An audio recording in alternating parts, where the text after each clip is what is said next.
You can try. I think I'm ready whenever you guys are. Right. As a mic check to start things out, I just need you to state your name and your age and your current address. Okay, I'm Glenn McDole. I'm 86 years young, live in Ankeny at 2066 Southwest 35th Street in Ankeny. Looks good. When and where did you enter the military? I entered the military back in 1940. And the reason I went into the branch I did, I became acquainted with the state highway patrolman back in those days by the name of Mike Wilson. And he'd always come out to our school when we was practicing football. And so, of course, a bunch of young bucks, you know, I thought, what's that patrolman out here for? So I went over one day and introduced myself to him. And he said, well, what are you going to do when you get out of school? I said, well, I don't know. I'll find something to do. He said, well, if I were you, I'd go into the service. And I said, oh, you would? He said, yeah. I said, yeah. He said, what branch? He said, well, I'd go in the Marine Corps. At that time, boom, boom, I didn't know Mike was a former Marine, though. So I went down and signed up. And away I went and wound up in the Philippine Islands. What was your hometown when you entered the military? Out in Urbandale.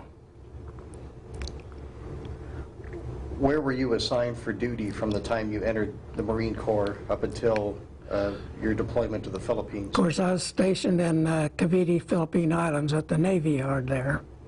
And, of course, we was always anti-aircraft and machine gunning all the time. And I'll never forget the morning we got called to arms.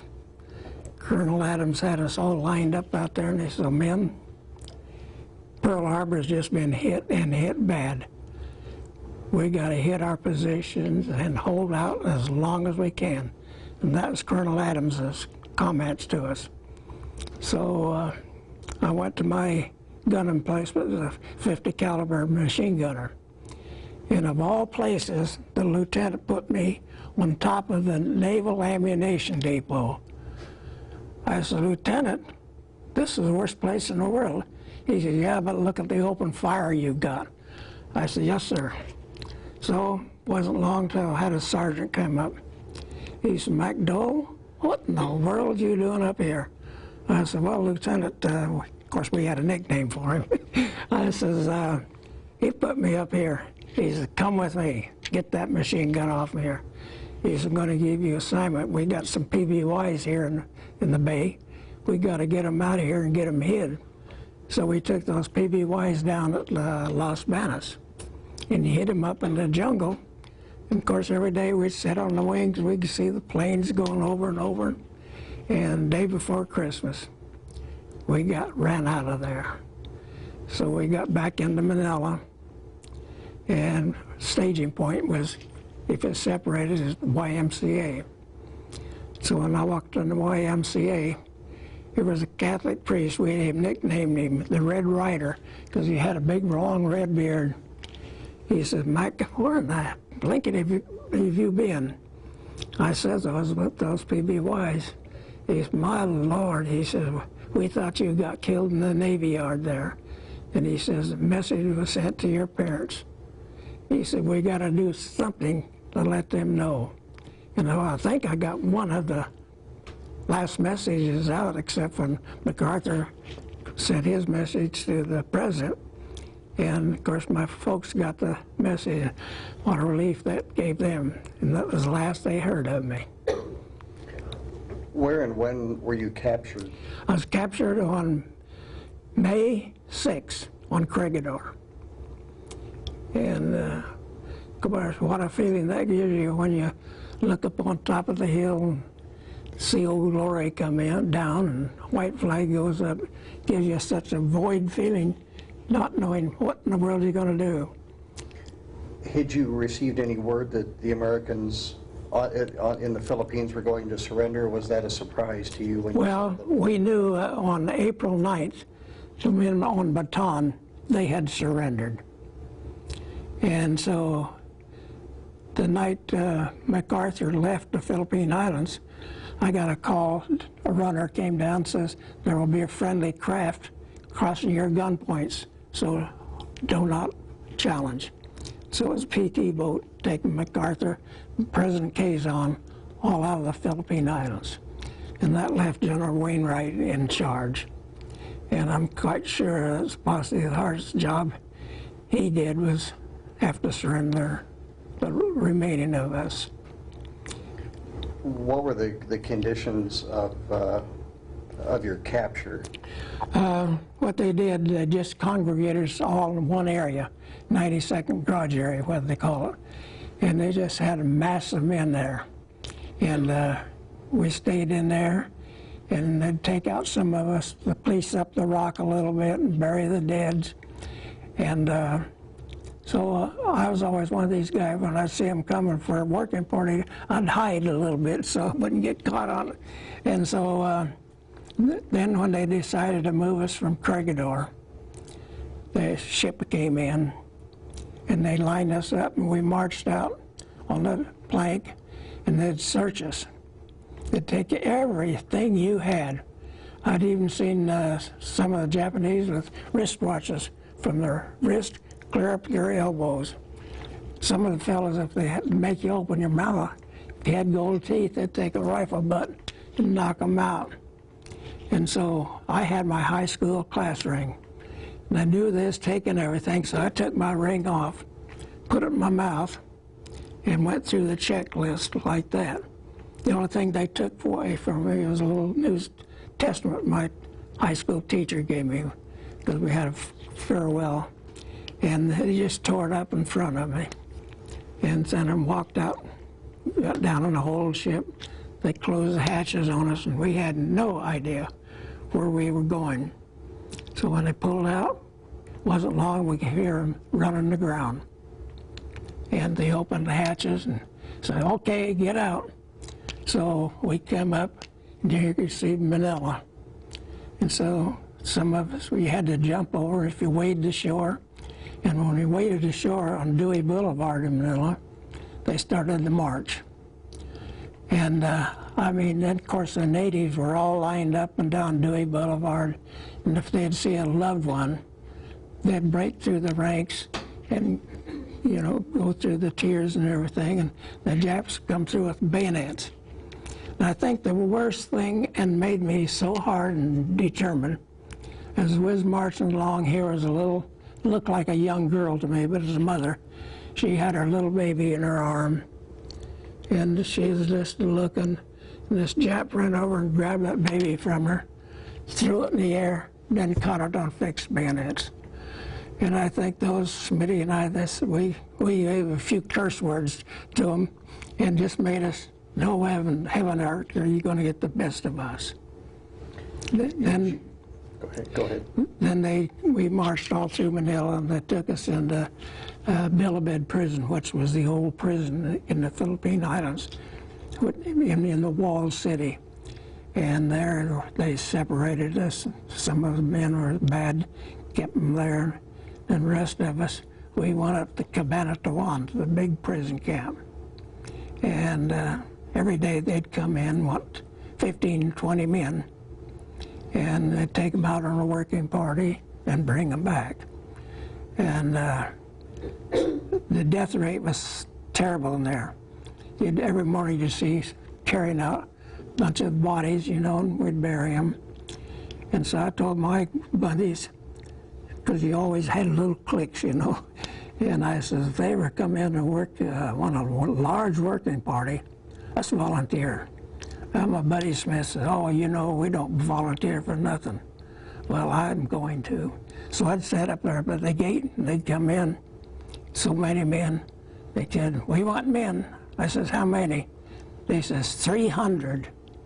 So I hired the buddies, I said, let's go.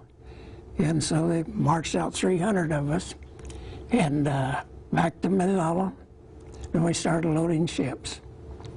The only thing we were putting on these ships was nothing but bulk cement. And what a job that is, putting bulk cement in. Picks, shovels, and axes. And we had no idea where we was going. When they had the ships all loaded up, we got aboard. They pulled out of Manila Bay and went past old Corregidor, and you see that old Japanese flag flying up there. And so then we started south. The first little island we came to was a little island. It was a leper colony. And we were so surprised that the Japanese would unload some rice to these lepers. Kulion leper colony. And of course few of us went to shore and sprayed the area all down. And of course the lepers, they just got in a kind of a semicircle watching us. And of course we unloaded the rice. And in this leper colony, there was a Catholic priest. He couldn't look at us or say anything, but as he was walking along there, he'd hold his fingers in the air, says, "Keep the faith, men, keep the faith." And we just said, well, we got to keep the faith or we're not going to make it. Had you given any thought to becoming a prisoner of war before you were captured? No. We didn't think we'd ever surrender. What were your first thoughts or fears right after you became a prisoner? Well, the main thing, I think we were seeing so many men killed that we were just, every day, what is going to be me or somebody else. But we kind of congregated together, little buddies, you know, and we just made up our mind they weren't going to kill us all at once anyway. Can you describe, if this is applicable, a typical day as a POW? Was there a certain routine to the day? Well, when we pulled away from that Kulion leper colony, we headed south. And we pulled into Palawan Island, which is the 5th largest island in the Philippine Islands, just north of Borneo. And we pulled in the harbor there, and we got off. They marched us up through this little village, Puerto Princesa. There was no natives around. Then they marched us up through where there was no constabulary barracks. We marched in there, the 300 of us. We got the camp in order. It took us about 2 weeks, you know, to get water and everything into it and get situated. Then they marched us out 3 miles out into the jungle. And we got out there in this Kishimoto. When he'd talk to us, he'd get on the little pedestals so he could look down at us and we'd have to look at him. And so I could hear his old squeaky voice. He says, "Americans, today we build roads." We kind of, what in the world are we going to build roads in this jungle for? Well, it wasn't long. We knew we were building an airstrip. And that was from sunup to sundown. We'd slave away on that airstrip. You'd go in there and you're cutting down trees and busting coral rock. And we could see it wasn't long until we had an airstrip starting to shape up. And of course, they were mean down there. And so I'd always congregate around and see if I could hear what the Japanese were talking about. And they was always talking about Americans are no good and we didn't work hard enough for them. If we didn't work hard enough, they'd beat us. And so that's the way the life was. And in 1943, I was breaking some coral rock, and all of a sudden I got a cramp in my stomach and down I went. And this Jap, he pounded on me and he said, "Anata wa shigoto." That's telling me, get to work. And I told him I was sick. And he says, I just more or less a gold brick trying to get out of work. And about the time he was going to hit me on the head again, we had a doctor in the camp, Dr. Carl T. Mango, God bless him. He grabbed that club and he told him, he said, "Just a minute, let me check this man over." And Mango says, "Mac, you have an appendix about to burst." So we called the interpreter over, told him that I had an appendix about to burst. And the interpreter said, "Well, that's too bad." He said, what you do?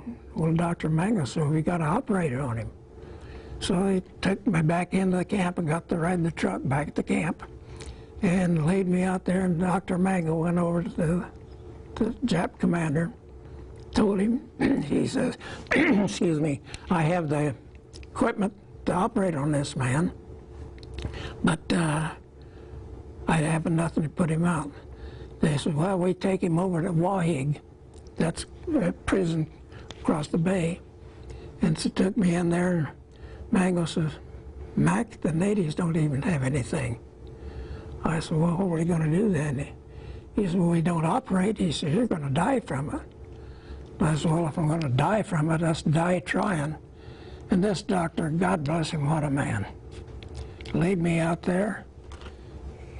Nothing. He started to cut me open. For a little appendix operation, took him 2 hours and 50 minutes because I was cussing and raising heck because the Japs were looking down on me, grinning, and I was cussing them out and gonna pass out. So we got it all over. He sewed me up back, took me back over the barracks, and just lay on the wooden floor. And Dr. Magos told me, he said, Mac, don't do any bouncing around. I said, I wish I had some springs to bounce around on, but just lay on a wooden floor. In about 3 days, that started swelling up. And Dr. Mango says, Mac, stay away from as much water as you can and take it easy. Maybe the infection will leave. Well, we had a big tropical storm. And I said to Smitty, I said, Smith, get me a canteen of water. He brings me a canteen of water, and I tip it up, drank it, the whole thing, and I rolled over my side. When I rolled over my side, pop, that thing burst open. And there I lay on my side, holding my sides in and doing a lot of praying. And the next morning, when Dr. Mango come over and make his sick call, he looked at me laying down, and he looked at me, and he shook his head. He said, Mac, what then the blankety blank you think you're doing? I said, well, Doc, if I was going to die, I want to die comfortable. So he took my hands away, and here it is, wide open.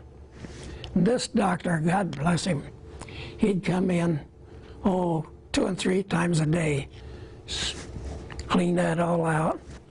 And when he had the infection out, he tried to suture me back together. Well, the dead flesh, the sutures pull right on through. And what a mind he had. I had an old shirt hanging there. Never did wear it after I was taken prisoner. He reached up and took the buttons off of it, laid them down each side of that incision, run the sutures through there, and just drew it up like drawstrings. And here I lay with buttons tied to my side, 6 down each side. When the Japs heard about that, they'd come into the prison camp, say, where's the man with buttons? And of course, they'd point me out on that little wooden floor. They'd come over and say, want to see buttons? And I'd say, no. They said, I want to see buttons. I says, no. So finally I says, well, if you give me some cigarettes, I'll show you my buttons. Well, they'd reach out and give me a handful of cigarettes, and I'd show my buttons and then cover it back up. So I had a good supply of cigarettes coming into me. I didn't smoke myself. But can you believe a man would trade that level mess kit full of rice off for 1 or 2 cigarettes, knowing that's for the food to keep us alive. Of course, when we was working in the jungle, we'd kill all kinds of snakes and lizards and so forth. And of course, we'd eat those out in the field. They wouldn't let us bring them in. So anyway, it was just one of these things. When finally I got well enough to go back working, and we had to run some water down to this airstrip. And this Smiley Jap, he wanted to know if there's any plumbers in the group. I says, I'm a plumber. I knew how to turn water on and off anyway. He said, you know more plumbers? I said, oh yes, my 5 buddies. So we was on a plumbing detail running pipe. And can you imagine 3 men carrying a 4-inch piece of pipe down through the jungles? But those Smiley, God bless him, he'd, about in the middle of the morning, he'd say, McDole. He always called me McDole. He says, take a rest. So we'd congregate there and sit down, and he'd say, McDole, go get some coconuts. Maybe the next time we get some papayas. And so, but he wouldn't let us bring it into camp. We've killed pythons as long as this table, and we'd eat those things. Cobras, they'd get out there, do their dancing, and we'd kill those.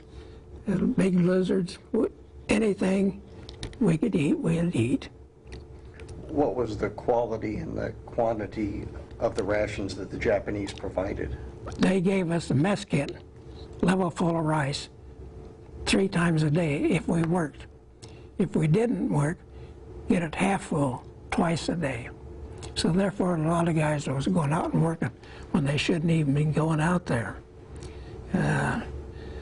We had several guys that they knew where a Japanese storage room was at, and they slipped in there one night and got some Japanese foods, and the Japs caught them. Oh, what a beating. Those coconut trees that just lined up in the prison camp. They'd take them out there and tie them to it and beat them till they was limp on the tree. Then they'd drag them up and throw them in the dungeon there. And this one Marine, Jack Taylor, God bless him, they brought him out there and they started to put his hands around their love rope. He just threw them away and he grabbed a hold of that. And they beat him, they hit him and hit him. Finally he went down. He got right back up and grabbed that coconut tree. They beat him some more, and then they took him, marched him up where the dungeon was at. We had a Jap, we called him the Bull. So the Bull, he took off and smacked Jack across the side of the head with his fist. He pulled it back, shaking his hand. And Jack just stood there, and the Bull hit him again with his left hand, and Jack went down. And the Bull, he see him there, and they drug him up and threw him in the pit there. And I don't know, they kept him there several days with no food nor water. And when we'd march out to go to work, you'd hear them in there wanting something to eat and something to drink. But then they shipped all those guys out. And they kept us switching guys in and out and in and out. I suppose that counting the number of men that were in that prison camp at the time, maybe in some of 500 of us. But then when we started going under bombings by our own planes, I'll never forget, we just came in off the strip, and Smitty and I was sitting down there kind of looking out over the bay and dreaming about the looks of that bay, and if we could hear a plane. And Smitty says, Mac, that don't sound like a Jap plane to me. I said, well, it don't me either. And here you see him coming skimming across the top of the water. Big 4-engine plane. First time we'd seen one. He came up to prison camp, hedged hop over the top of us, and he was going across. He was giving us the old wing flap, and we could see those stars on there. You talk about 300 guys just jumping in the air, screaming and hollering. When he left, he went out, moved that airstrip, boom, boom, boom, right down through the center. So you know what happened to us. Man, we took some beatings to get out there and patch it up. So that went on every day, every day. We got to the point we'd call him Hysterical Harry, because you never knew what he was going to do when he came in. Anyway, he just every day. So finally the Japs had zeros coming in there. And so they put up 6 zeros and flying around the air. And we kept praying, don't come in hysterical. Lo and behold, you hear him coming. And of course, these 6 zeros, they are flying in formations around. When they seen Hysterical Harry, they dived on him. Of course, he just went right down and got above the water. Shot 3 of them out of the air. And the other 3 don't know what happened to them. But anyway, when Hysterical Harry left, he dropped some bombs down through. Here these planes, the other 3 came in on the dirt runway, And so the one plane I was watching pretty close, he was gunning it back and forth. He got down the end, he spun around, wound in the Coral Rock. And I looked at him, he got out of that airplane. He said, well, he said, oh, I feel a lot safer now. I kind of looked at him wide. I said, you speak English? He said, oh, yeah, I'm good at English. And so we don't know what happened to him, but from then on, it was terrible. My high school ring, I'd put it in my mouth during the daytime, and at night, I'd put it on. One day I went out there, and I forgot to take the ring off. And we was working with her, and we could see this one Jap is staring at my finger. And finally he came over, he said, gimme. I said, no, can't get it off. Can't get it off. So he pulled out his sword, he said, I get. And so I said, okay, here you go. And he took my ring. I always wondered where that thing wound up at. So what other types, so you mentioned working on the airstrip, and you mentioned doing some plumbing details. What other types of work details were you assigned to? we had some of the men that were assigned to as mechanics into their workshops. And but that was the only ones that, then they'd drive the trucks. And we had several fellas try to escape. Had one of my good friends by the name of Walt Dittle. He was driving a truck. He never drove a truck before in his life, but he was taking the trucks over to get sand and so forth. And the natives were loading the trucks up. And so Walt, he became real good friends with a lot of them. And he kept telling me, he says, how can I escape? The native says, well, someday we come up with the banco by the prison camp there. You come over and we'll get you out of here. Well, Walt dropped out a note, says, let's do it tonight. Well, when Walt and his two other buddies went over the cliff, instead of the banco being there, the natives, it was Japanese. Oh, what terrible beatings they took. And then they shipped them back to Manila or someplace. Anyway, Walt he finally wound up in Japan working in the mines up there. And so I've seen men take beatings, but never like the Japs did to us. Was that a routine? Oh, every day you'd see some of the fellas get beat real bad. They'd carry clubs about that big around, and if a man wasn't working hard enough, they come up, tell him. Of course, we'd all speak Japanese and understood him. They'd tell him to get to work, and so they'd get to it. And I know one day I was out there, Smitty was busting Coral Rock, and of course I was taking it out, put it on a cart to get him out of there. And Smitty kept saying, Mac, get to work, get to work. I said, oh, you're a pro Jap. He said, no, get to work, they're watching you. And so, oh, I'd get a shovel full of rocks, and I'd dump half of them out and then throw them in this cart that they was hauling away. And oh, I thought Smitty was joking with me, but oh, what a beating I didn't take. And of course, when the war started getting close to the more Jap planes coming in, more planes coming in. And I'd always congregate around close to the Japs where you'd hear them talking about.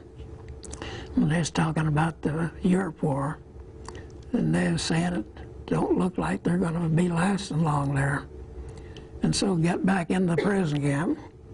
I told the fellas what I heard, and I says it won't be long till Japan go.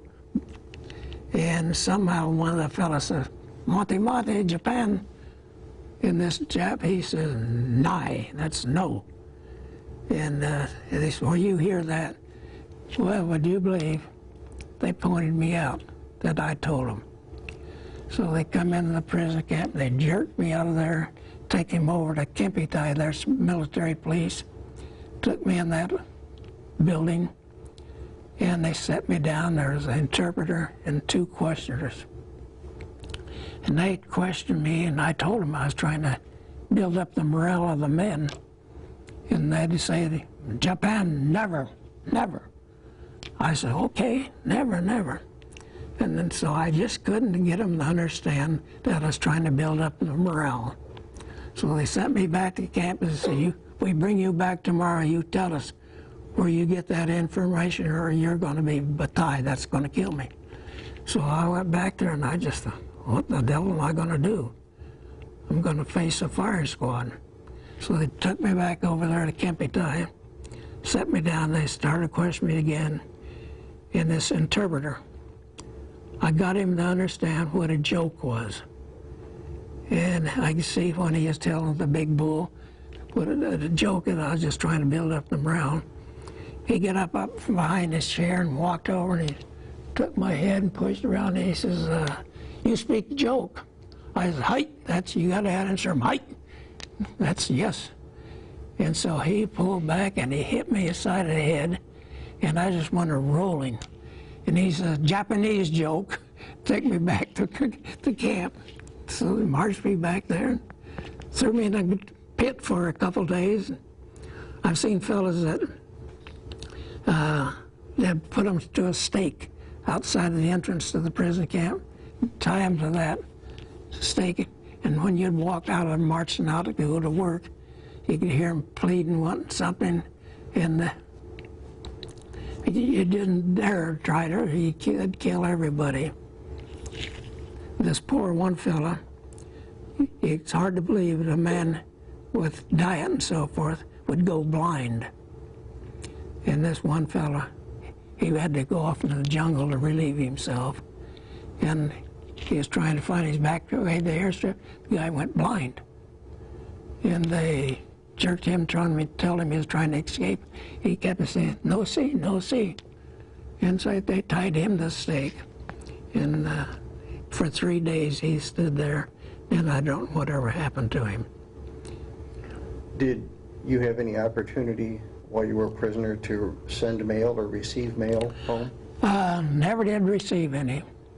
No, I'll take it back. I just received one little letter. And of course it was censored. They were telling me in my letter that they ran into a fella whose dad was in prison camp. Wanted to know if I maybe knew him. It was a fellow named Surface from Des Moines. He was in the Army. And of course I knew him. And I sent a card. They let us send one card back. The only thing it was, my name, so-and-so, I'm good health, and this and that. And I just put on, I know Surface. And so they folks contacted his son, told him that I knew him, and it was in the same camp. He was a musician in the Army. I got a picture of him at home, yeah. What were common activities when you had free time? The free time was kind of, maybe on a Sunday, they'd let us play a little basketball. And that was it, but was always so beaten down and hungry and everything. We just sat around and talk about home, talk about what was you going to have to eat when you got home.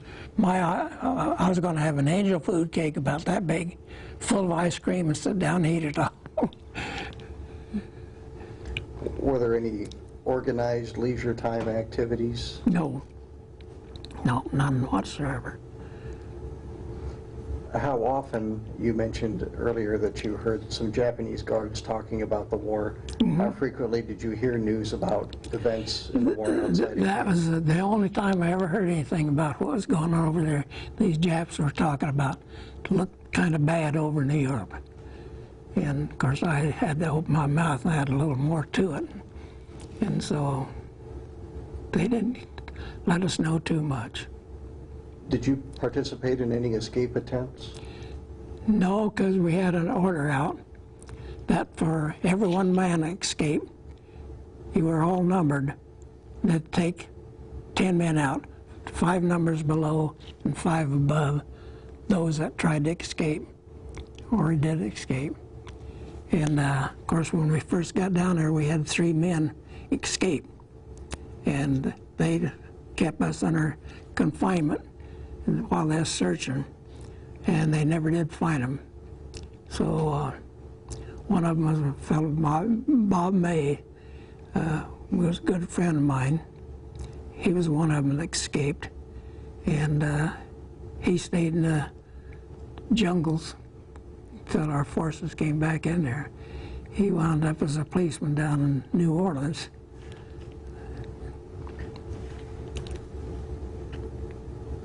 You described your operation for, was it appendicitis? Yes. Did you receive any other kind of medical treatment while you were a prisoner? No. Were there any other foreign prisoners held in your camp? Not in our camp. Was it all Americans? All Americans, Army, Navy, and Marines.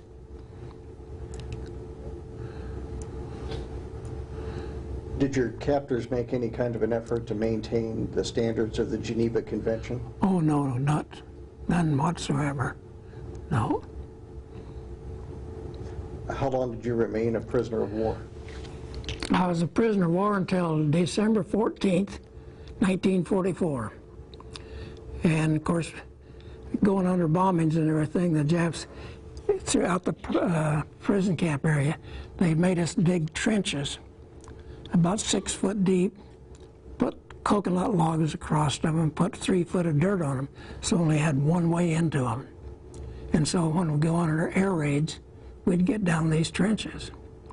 And so on December 14th, was out there working on the airstrip, and I could understood some of the Japs were talking about a convoy. And so we all thought, uh-oh, here's a landing going to come in.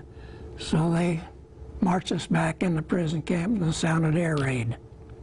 And so we go headed down to our trenches, and we was possibly in there for 5-10 minutes, and all clear. So we came out, and we started to go back up in where the barracks was at, and they stopped us. Says, no, no, no. Then we noticed all around the prison camp, machine gunners lined up shoulder to shoulder. That made us feel sure the landing was going to come in, which was that convoy feinted towards Palawan, then shot up at McDole Island. Of course, the Japs committed themselves, but then they sounded air raid again. Says, get in your trenches, get in your trenches, Americans are coming, Americans are coming. Of course, we all just felt, this is it, we better get in those trenches so they don't get carried away. And so the trench I was in was right along the edge of the cliff. And so I told the 20 guys in there with me, I said, let's knock a hole through the side, because if a bomb hits, it's going to cave it in on us. And this way we'll have an escape hatch. And so that's where we're at. And down in these holes, I was kind of more or less, Smitty and I in charge of it, watching out what was going on. Here a bunch of Japanese came down through the prison camp, carrying nothing but buckets and torches. And they came up the first trench, a couple of buckets of gas and torches in on them. Oh, what I see guys coming out, human torches. Some of them grab a Jap, and down they go with them. Some of them tried to go through this big fence around us to go over the cliff and get tangled up in that. So I told Smitty, Smitty, my God, they're killing everybody. Smith said, oh, you're joking. I said, no, take a look. And when he looked up there, and you could see some of these guys running human torches, this old big Texan, he said, all right, y'all, let's get out of here. And so it wasn't long, I was watching what was going on. And closer they was getting the trench. I had a picture of that trench that they hit. And so the trench we were in, Smitty finally hollered at me. He says, Mac, I've got them all out. And so I was watching, hear this Dr. Mango, God bless that guy. He came out they had little foxholes they were in, the officers. And this Mango came out of with his hands in the air, pleading, perfect Japanese language, telling them, why don't we talk? And the only thing they did was machine gun him and then threw a bucket of gas on him. This Dr. Mango was Waspi, one of the most outstanding, most respected men you'd ever want to run into. So And I got ready. Smitty says, "Come on, Mac." He went out, and I was getting ready to go out and look down in the bottom of this trench. Here was one of the older men in our camp, Pop Daniels. Pop was just sitting there shaking. I said, "Come on, Pop, let's go." And he wouldn't say anything, so I just picked him up, shoved him out that hole. Rather have that 60-foot drop kill him than have him burn to death. And so when I came out here, my buddy Smitty was. He says, "Dole, I'll see you." And we started down the beach, and the machine gunners opened up on us. And I got flacked in the leg. And so I had to cripple back towards the prison camp. Now, you imagine 3 years of garbage going over this pit. So I got close to the bank and buried right back up in underneath that garbage. And that's where I spent the rest of the afternoon, in that garbage pile. But along towards getting a little later, a fellow by the name of Rispy buried himself in there. And he kept saying, "Mac, what are we going to do? What are we going to do?"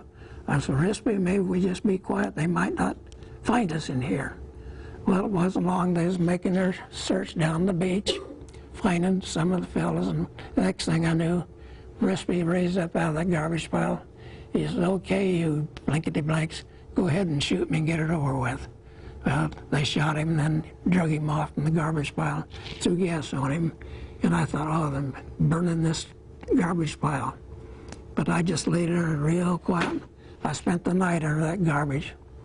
The next morning, I had a hole about that big and I could look out. And I could hear Japs coming possibly making their last search. And so help me. It wasn't long. I could feel them, hear them walk across that garbage. One of them got close to the bank. And I was just staring out that hole, and I was staring him right straight in the eyes. I didn't move. I just closed my eyes. Of course, I was covered with mud and junk. And about that time, a shot rang out, and away they went. Of course, I asked God for the guidance, and the way they was going away, I went the other way. And as I was running along the coral rock, I tripped and fell. And here was a big, you've seen them, big coral rocks with big holes in them. I crawled up in one of those holes, and that's where I spent the day. And oh, what bombings you'd hear going on. And later that night, seen somebody pass in front of it. I could tell it was one of the fellows, Dana Hamrick. I hollered at him and said, "Dana, get in here." He had his arm shot off. And so we sat there in the salt water. I'd take a hand and throw on it. And he said, "Mac, what are we going to do?" I said, "Dana, the only way out of here, we're going to have to swim this big channel." He said, "Oh, I can't do it." I said, "Well, I'll help you." So we didn't get 100 yards out there, and Dana says, "Take me back, I can't do it." So I took him back and buried him up in the rocks because he died. And then I started swimming 5 miles around that point to get to the other side. Of course, when I hit the other side, I passed out. I was laying on the beach there, and I came to, and here's some coconuts that washed up along the side of me. And here I broke them open, drank the juice, and then I panicked. And I started up through that jungle. You talk about running through the jungle, you're just fighting your way. So I found a little opening. So I thought, well, sat down and did a lot of praying. And I knew couldn't make it through the jungle, so I worked my way back out of the jungle. And here was another little inlet. And I could see across there a little village. So I thought, well, I hope they're friendly. So I started swimming across that one. I got about halfway out in there, and I started grasping for something. And I hit on top of a fish trap. And I crawled up on that fish trap, and there I spent the night. The next morning, I could hear the little village come to life. The natives got in their little banco. They started out towards the fish trap, and all of a sudden, one of them made a motion, "Keep it going, keep it going." And boy, they took off paddling. And what happened, they went ashore, and they carried another fellow back with them, Sergeant Bogue from California Marine. So I just laid there quiet, see what happened when they get him in the camp. Because in those days, you're looking after number one. So they took him in there. And I thought, well, if the Japs are around, you'll hear some movement of trucks or something. Wasn't long here, they came back out to the fish trap. They pulled up alongside of it, and I just raised off top of it. You see their eyes that got big and said, "Hey, Joe, you prisoner." Well, that's how it was, but no longer. They said, "Oh, come, come, come." I couldn't even move. They helped me off of that fish trap, put me in the bank and took me ashore. They put me in a little grass hut. Of course, I'm looking around for the other fella. And it wasn't long. Bamboo parted, and here's a fellow by the name of Pedro Ospahi, Filipino. He was over at the colonies of Philippine prison. He'd come over every day, have sake or something with the Japs. We thought he was a collaborator. I looked up at him and I said, "Oh my God, I suppose you're going to turn us back into the Japs." He kind of grinned a little bit. He said, "What do you fellas do? Think I was a collaborator?" We sure did. He said, "Well, just stop and think. Every day I was over there, if there was many planes on the ground, what would happen? Going to bombings." So this somehow, through the natives' way of getting the message out, he says, "Now, we got the other man in the next little hut here.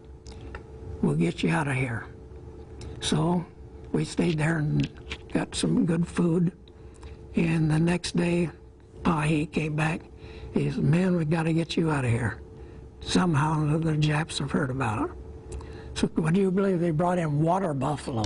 That's a joy to ride. We got on these water buffalo, and he told us, "Now, these natives taking you out of here, they cannot speak English.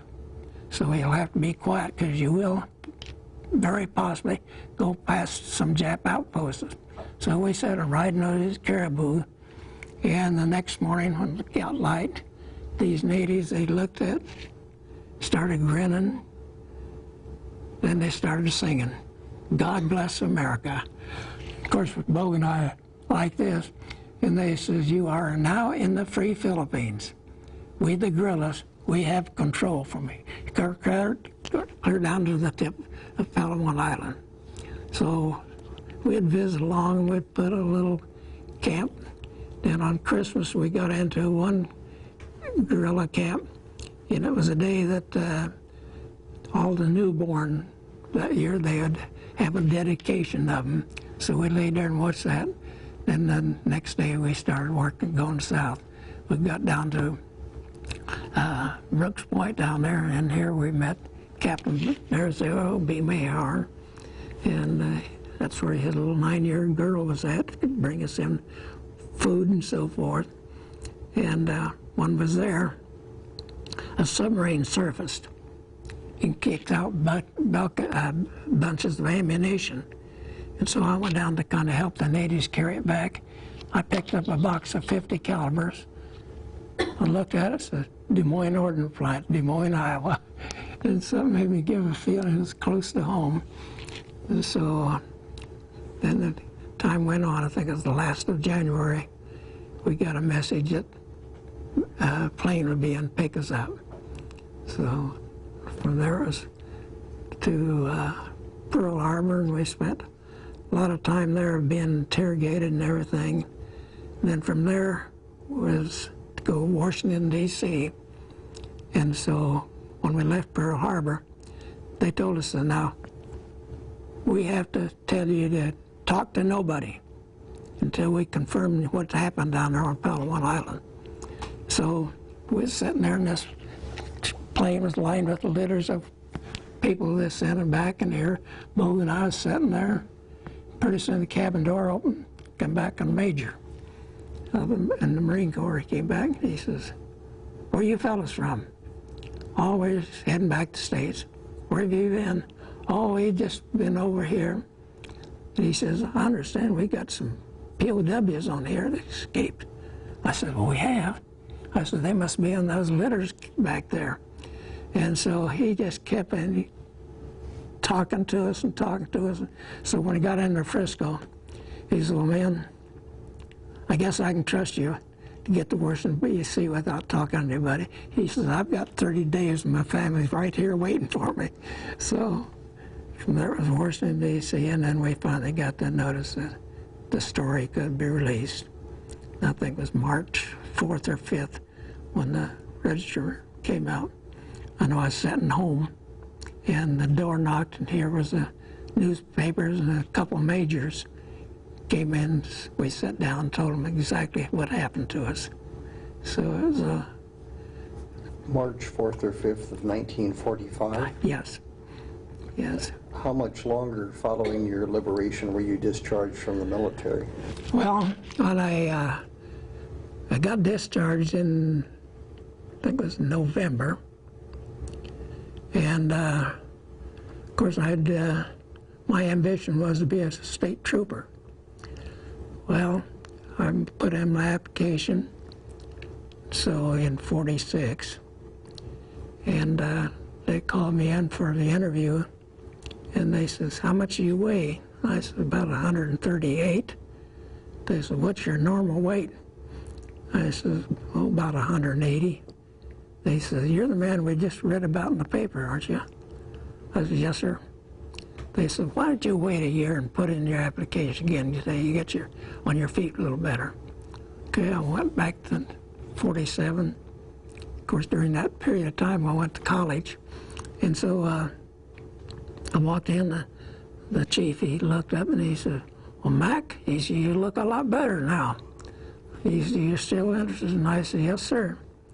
He said, "Well, we'll send somebody out to investigate your background." So happened, I wasn't home that night. Knock on the door, mother goes to the door, and here's a highway patrolman. And he says, "This where Glenn McDole lives?" She says, "Yes." Is he home? Well, he should be home in a few minutes. So he came in and sat down. Of course, your proud mother had a picture of me, my blues on top of the piano. And he looked up there and he says, "Is that the man?" And Mom said, "Yes." He said, "Did you live in Urbandale?" Mom said, "We did, yes." He said, "I'm the man that recommended him go in the Marine Corps. Interviews are all over." So I got my notice report to camp.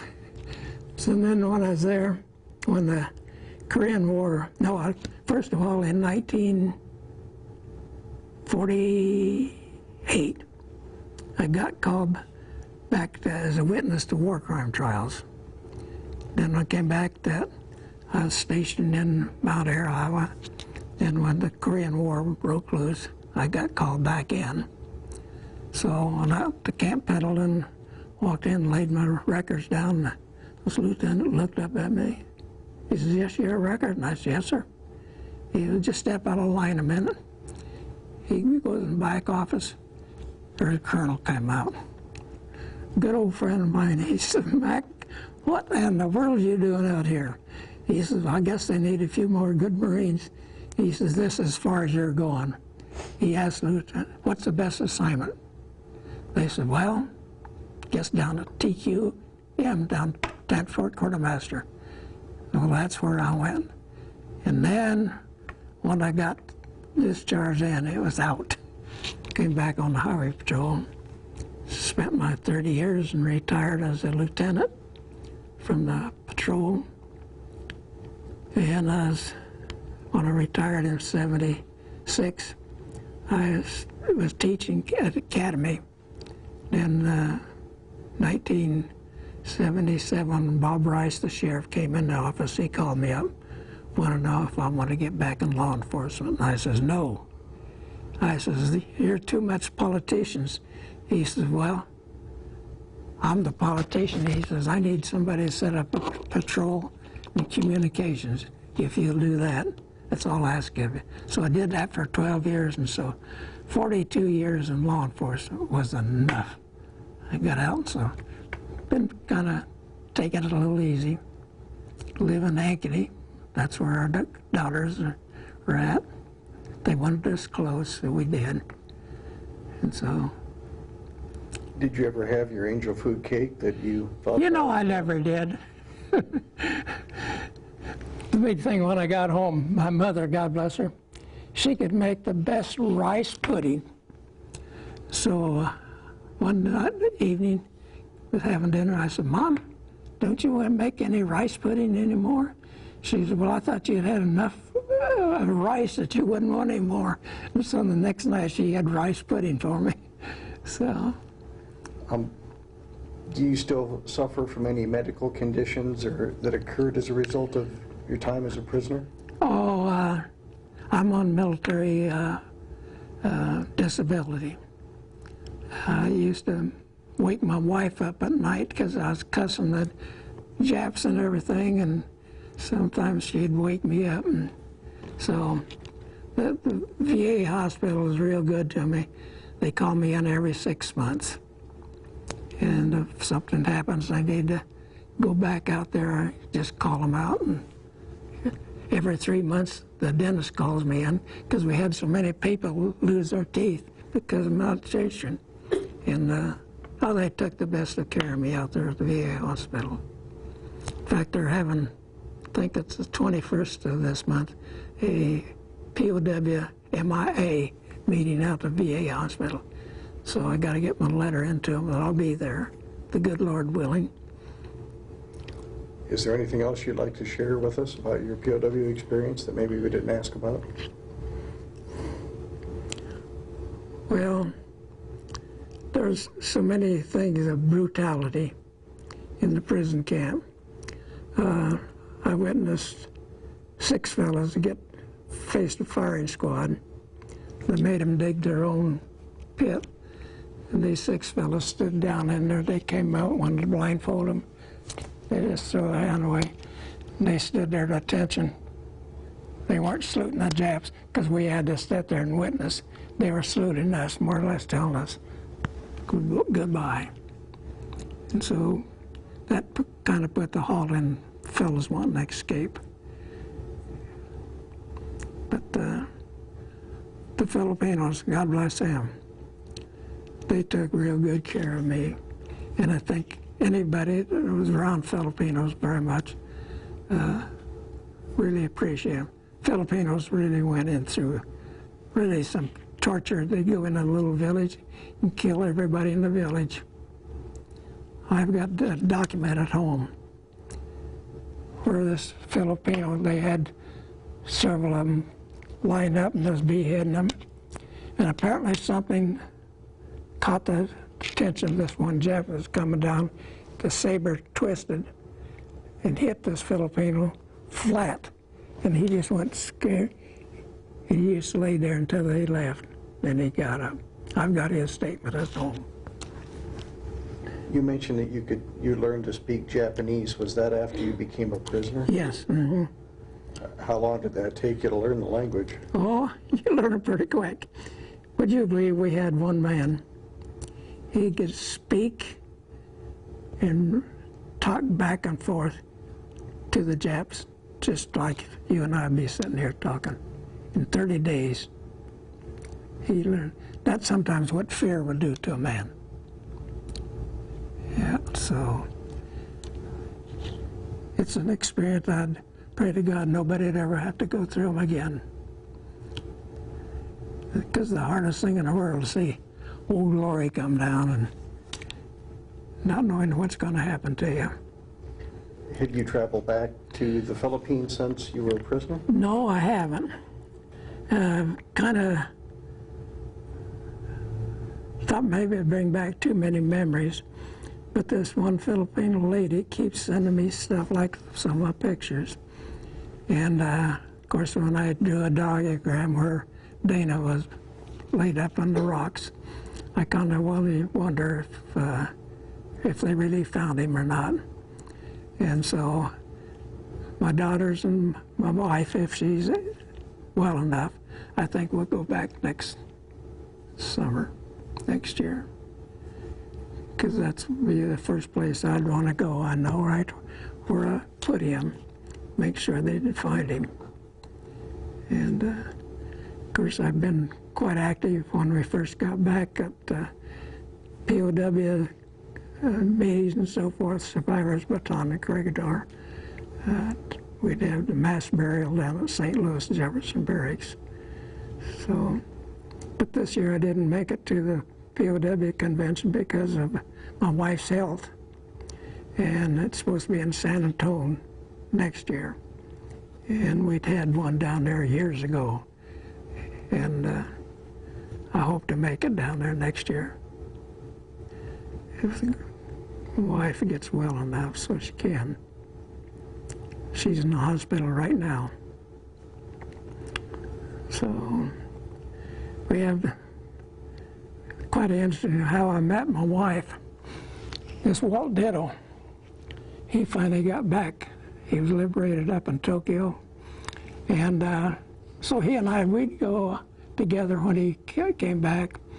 And one night we went to a little place called Babe's, to get a drink or something. And so we walked out. We walked up to get to my car, and here was two gals and a young boy. They just came out of the Paramount Theater, and they missed their bus. And so this young boy, he said, that's Walt Ditto. That's a neighbor of theirs. And so he came up and he said, Walt, you got a car? And he said, no, but my friend have. He says, we missed the lineup and we have to wait an hour. Can you take us home? And Walt said, well, you have to ask Mac here. I said, well, where do you live? He said, over on the east side. I said, which one's your sister? He says, that one. Yeah, I'll take you home. And she's been with me ever since. We just had our 61st anniversary. So. Well, I'd like to thank you for coming in today. I appreciate you taking the time to share your experiences with us. Yes, sir. Thank you. I'm done.